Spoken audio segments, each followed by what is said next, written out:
of expanded public works program marched to the public works headquarters in Pretoria over unlawful termination of thousands of workers' contracts and non-payment of outstanding wages from 2022, among other things. The Maanda Ashu Workers' Union of South Africa led the march and delivered a memorandum of demands.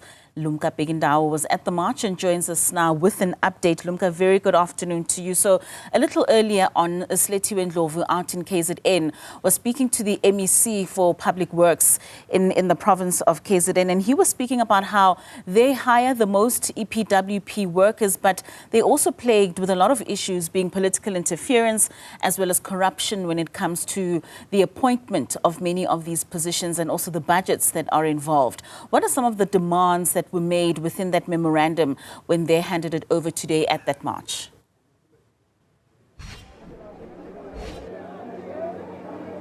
A very good afternoon to Kat and to the viewers at home.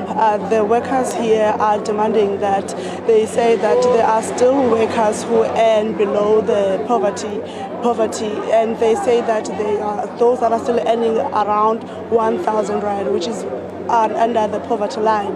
They say that they are demanding for permanent positions because there are mothers and fathers who have been working for EPWP for over 20 years, and they have tried to have meetings with the government, but those meetings have not yet given them any update when it comes to how are they going to make sure that these people get permanent positions. And also the union leaders that are here are saying that they have tried to have meetings and complaining about the situation that these workers are working under. They say that they are working under poor conditions. But now let's bring in the president of the Mausa, who is going to speak to us more. Thank you so much for your time.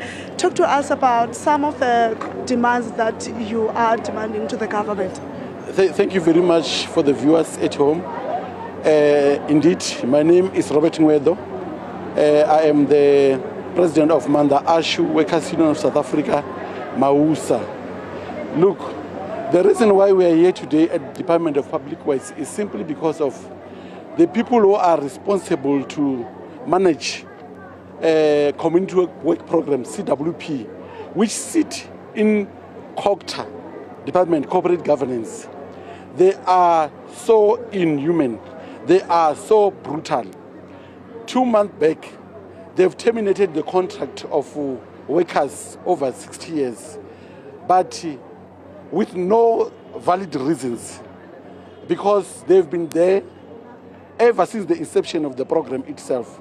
And the policy allowed them to be in the program because the program itself was established to make sure that it eradicates poverty, it deals with issues of unemployment and issues of inequality. That is why there is a CWP.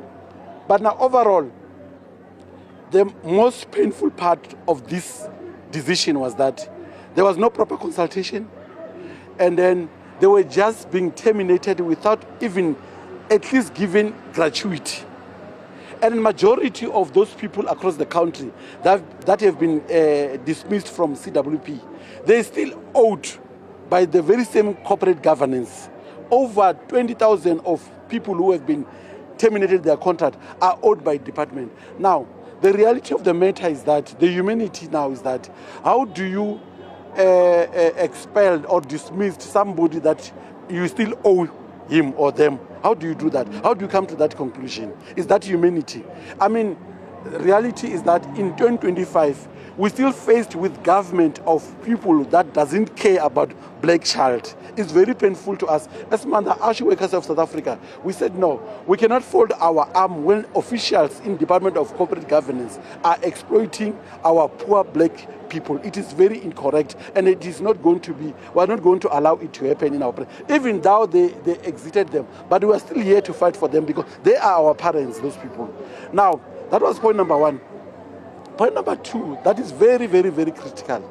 It cannot be correct that in South Africa, we'll have constitution that serve others, doesn't serve other people like ourselves. Now, the constitution of South Africa, it says, every person who is a worker must be able to obtain a national minimum wage. These people, majority of these people who are in the CWP, they are not even earning a poverty line of the country. which someone can be able to buy milli, fish oil, sugar, and tea bags. They are earning approximately 1,000 rand. Now we're saying we are tired, enough is enough. The primary objective of establishing this program was to make sure people are getting empowered. But instead of empowering these poor black people, they are disempowering them completely. On which basis, where do they get those powers that every time when they wake up, they only think of exploiting people of CWP or EPWP? Did they establish this program, EPWP, so that they must make our black people slavery? Not in our time. It is not right. That is why, because on many occasions, several times, we have been marching, submitting memorandum to the Department of Corporate Governance, and now they are not doing anything. They are not assisting in the situation. Now we realize that no, perhaps let's go to the mother head of the CWP, which is Public Works. That is why we are here, because this one, actually, their Public Works, EPWP is the component of CWP. Now that's why we are here. Thank you so much, Kat. That's President of Mausa speaking to us, expressing their frustration as the Mausa. And also what we have noticed is that hundreds of EPWP workers were here, attended the march, and they have handed over their memorandum of demand to the Department of Public Works and Infrastructure. Back to you in the studio, Kat.